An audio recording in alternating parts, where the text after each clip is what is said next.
Hi పిల్లలు! Welcome to my YouTube channel Telugu life tiles. ఈరోజు చెప్పబోయే కథ అత్యాశ ఆవు. ఒక గ్రామంలో రాఘవ అనే రైతు నివసిస్తూ ఉండేవాడు. అతనికి ఒక ఆవు ఉండేది. అది రోజు ఒక బిందె పాలు ఇచ్చేది.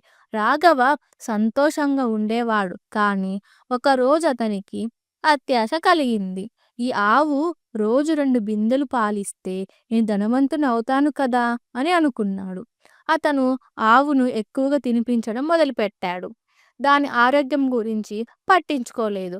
కొన్ని రోజులకి ఆవు అనారోగ్యంతో పడిపోయింది. ఇక పాలు ఇవ్వలేకపోయింది. రాఘవ చింతించాడు.